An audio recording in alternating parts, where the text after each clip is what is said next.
नमस्कार, मी प्रियंका स्वरसाज किचनमध्ये तुम्हा सगळ्यांचं स्वागत करते।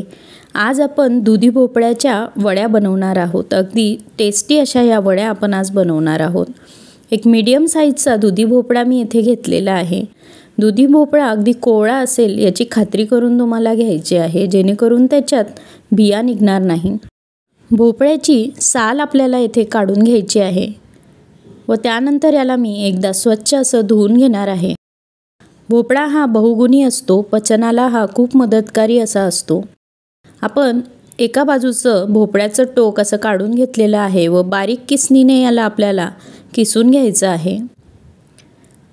त्यानंतर 4-5 मिरच्या आणि लसूणचा ठेचा बनवून घेणार आहोत।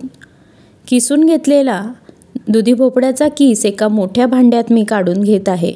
एक कांदा बारीक चिरलेला यात आपण घालणार आहोत।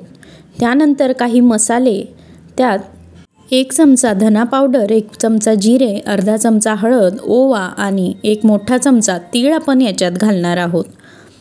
त्यानंतर एक मीडियम साईजची वाटीभर बेसनचं पीठ मी यात टाकून घेत आहे। त्यानंतर आपण यात बाजरीचं पीठ देखील घालणार आहोत। अर्धी किंवा 1 वाटी तुम्ही हे पीठ घेऊ शकतात व 2 ते 3 चमचे जाड रवा यात आपण घालणार आहोत, जेणेकरून वड्या अगदी खुसखुशीत बनतील। चवीनुसार मीठ याच्यात आपण टाकून घेणार आहोत व ठेचा देखील यात मी घालून घेणार आहे।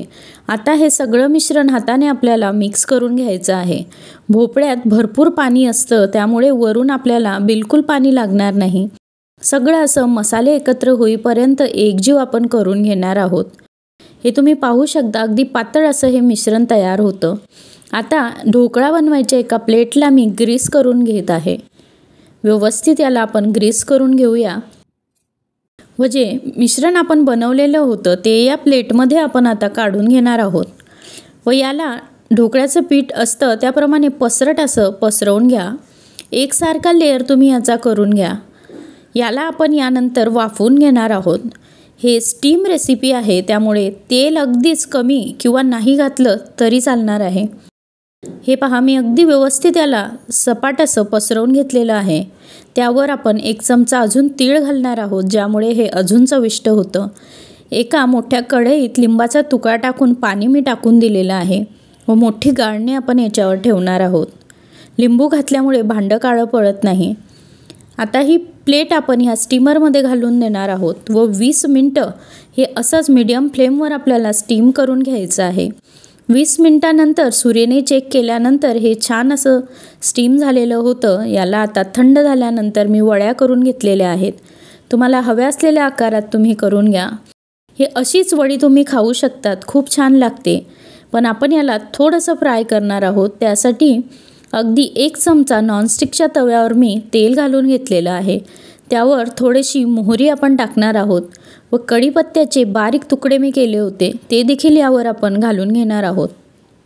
दुधीच्या वड्या आता एक एक करून आपण या तव्यावर पसरवून घेणार आहोत व मीडियम फ्लेमवर 2 ते 3 मिनटं एका बाजूने अशा या वड्या आपल्याला शेकून घ्यायच्या आहेत।